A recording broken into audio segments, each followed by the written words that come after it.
People write to me and tell me really harsh memories of growing up neglected, which can have terrible lifelong effects on people. And sometimes the root problem is alcoholism or mental illness. Sometimes the parent favors some boyfriend or girlfriend over the children and abandons them. And I always wonder how it is that authorities don't detect that kids are in danger and do something. But this week, I got a letter that was one of the worst cases of neglect I'd ever seen, and it begs the question how nobody saw what was going on or came to the children's rescue. The letter is from someone I'll call Kylie, and she writes, "Hi, Anna. My single mother fell into what I assume was a deep depression when I was 5 to 7 years old. She's one of the sweetest ladies and almost the most hovering parents I've witnessed as I've grown older into my mid-20s as a single mom myself." All right, I've got my fairy pencil. I'm going to circle things I want to come back to on a second reading, but let's read through Kylie's letter and see what's going on. I'm very emotionally disconnected from my mom and lack the relationship of a loving mother and child. I don't know how to talk to her about how things were. I'm not sure I should. When I was almost 10 years old, my mother began to pick up animals on the side of the street, and those dogs and cats began to breed. They were outside and inside, and the number of them is still unbelievable to me.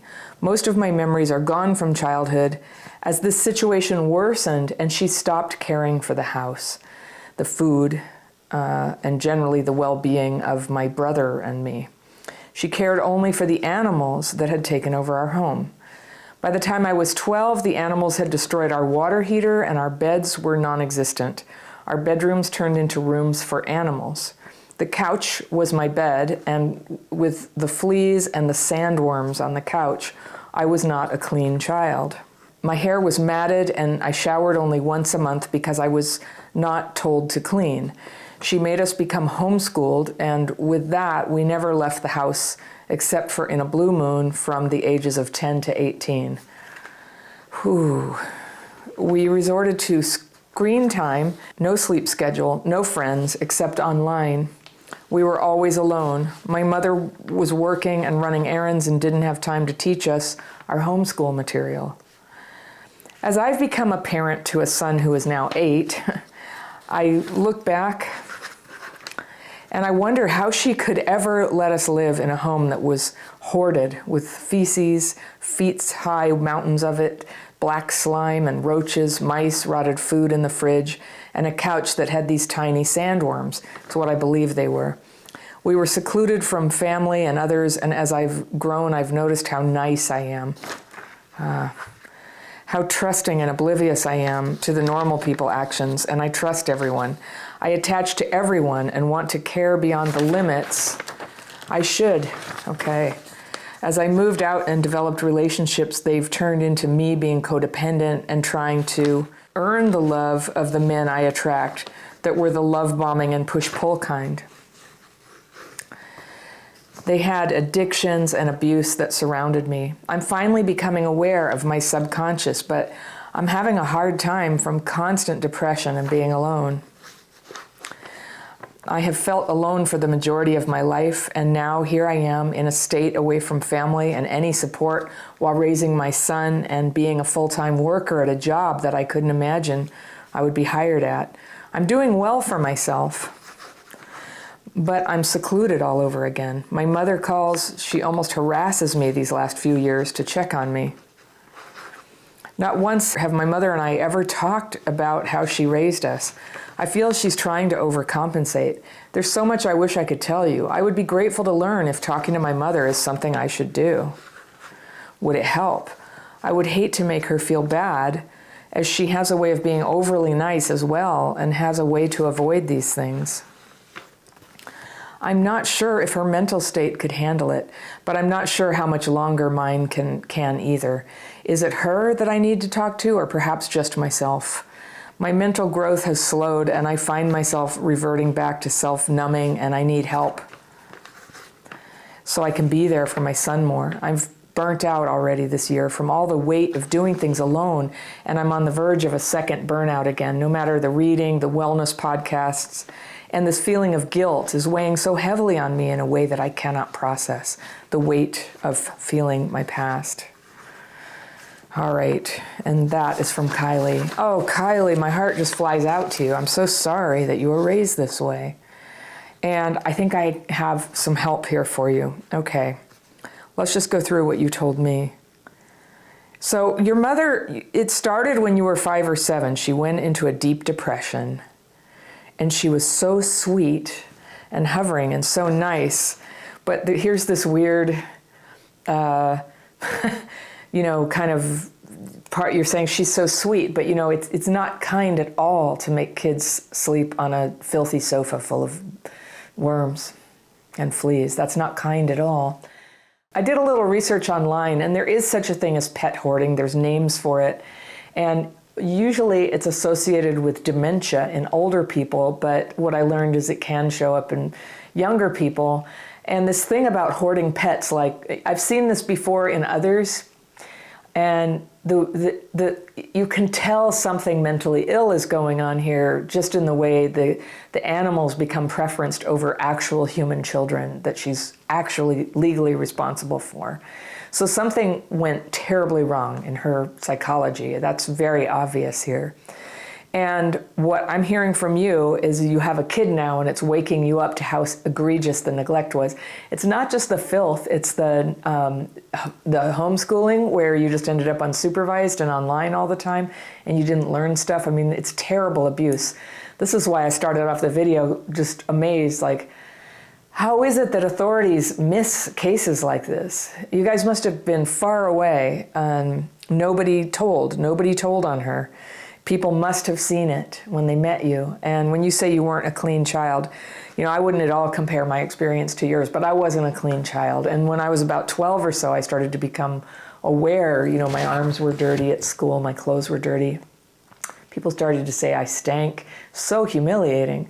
But I didn't know. When you're a kid, you don't know. And then it's only when you sort of begin to get old enough to have that self-awareness or want to fit in. But without you being at school, I can only imagine all the little etiquette rules of life, the memo that we're supposed to get. Like people in traumatized homes, they often get half a memo, but without school, even as a check and balance to find out like how do people even do this life thing, you have been really, really isolated, and I'm sorry, that's a terrible injustice to you.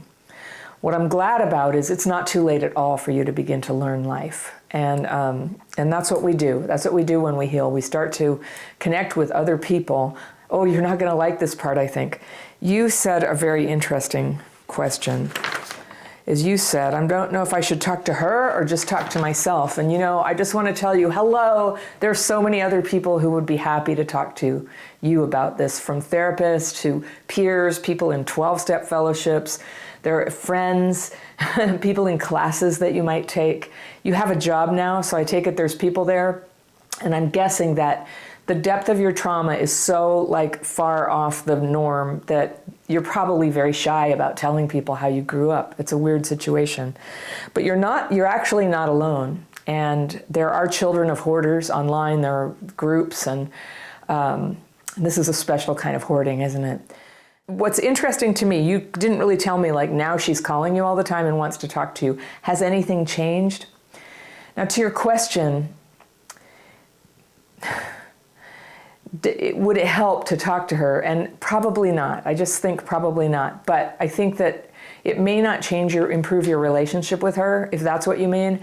But it might do you good to just go ahead and declare that what happened was unacceptable. And I don't usually say that. But I think you were so gaslit in this false reality, this empty, when you're cut off from the outside world, it's easy to believe anything. And I think healing always includes a component where you just say the truth. It's like, this happened and it was wrong and it shouldn't have happened to us. And you do get to say that. And her being nice, you perceive her as very fragile, and I think you now relate to her as feeling very fragile. But her fragility, it's true, her fragility is part from isolation, probably quite a bit of denial, but also if she was mentally ill at that time, she probably is still mentally ill, and so that's why I think that I respect your feeling that it could just kind of hurt her. I don't know. And I think this is a case where it would be very good to talk to a therapist who knows about this and who can sort of hear a lot more detail about what's going on with your mom and get an assessment of it, about how to deal with it. I think you might find that once you have trustworthy people to talk to, and I mean real people, not even just online communities, but like real people, a therapist, a coach, and again, people in 12-step fellowships. 12-step is free, and I'm a big advocate because of that, and because you get to know people who are really working on themselves around similar stuff. The 12-step fellowship that applies to you in this situation could very well be ACA, Adult Children of Alcoholics and Other Dysfunctional Families.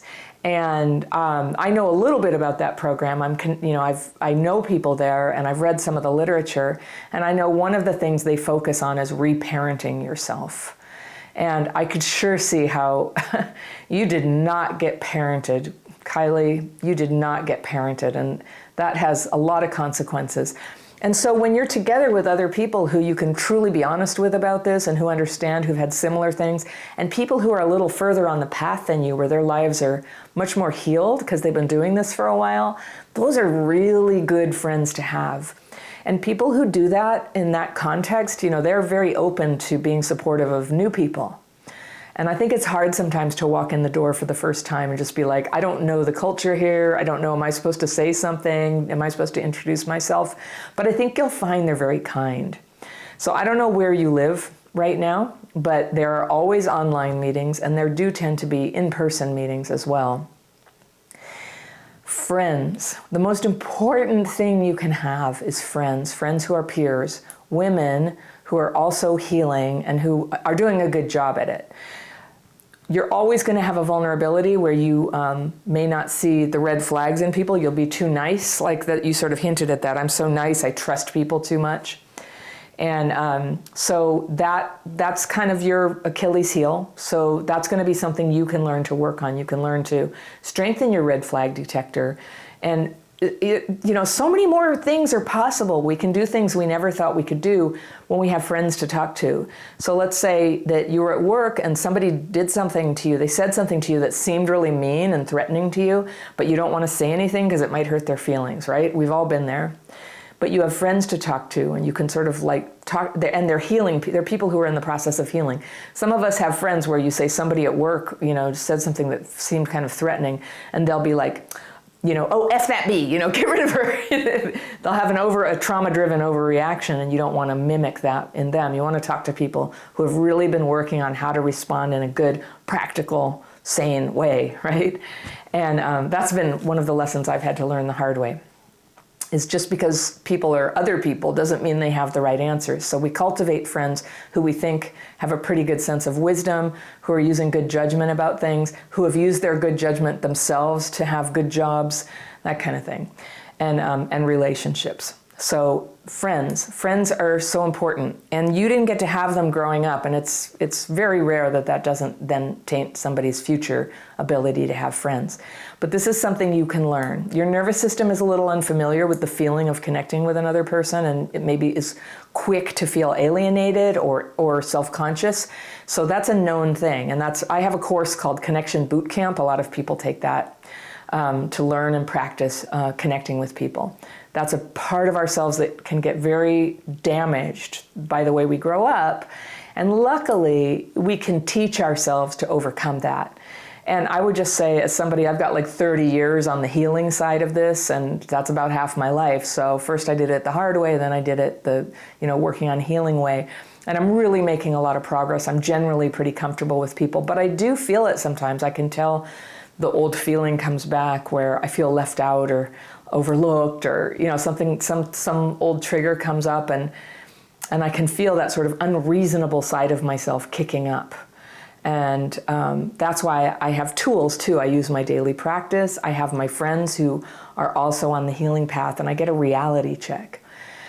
And then one day maybe you'll have a partner. And I think friends first, then partner is really important. But you don't have the kind of mom who can look after you. And if you ever were in a crisis or needed help, she's probably, she's not the sort of person that you want to pay the price of letting her back into your life just because you need a ride home from the hospital or something. And so this is where you really need the friends. And you need the friends to give you the reality check when you go on dates. So this could be very nice for you. So one day it'll be time to go on dates and maybe meet somebody, if that's what your heart's desire is. And this is where you don't want to be limited by this idea of nice, where I just trust everybody and I'm just nice. People can really take advantage of that. And the opposite of that isn't to be just like tough and mean. The opposite of that is to be alert and wise, to ask questions, to take your time, to get to know people, to check with your friends and get a reality check when something's a little confusing to you. Like there really is a practical way forward. And I remember before I found anything that really helped me, I was aware that there was like something really missing in me, that I couldn't really understand what was going on sometimes and the difficulties I was having in life. Why am I getting into trouble with this? Why is it so easy for everybody else? And when you don't know, it's really easy to kind of turn against yourself and withdraw. Like it's too much, and so you end up isolating. And it sounds like a lot of what's happening here, well, I don't know, because you were raised to isolate, but be careful because you're going to be tempted to keep isolating just because people are triggering and confusing. And you have such a likelihood of turning against yourself and going, oh, see, I can't do anything right.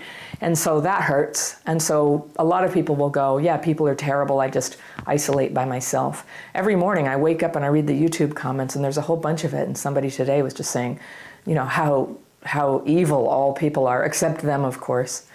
Mostly I just take those comments out because they're obviously mentally ill.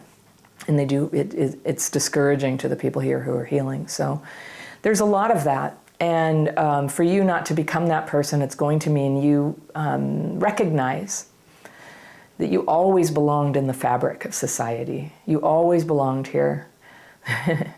And you can't do anything to unbelong here. It's part of who we are as humans.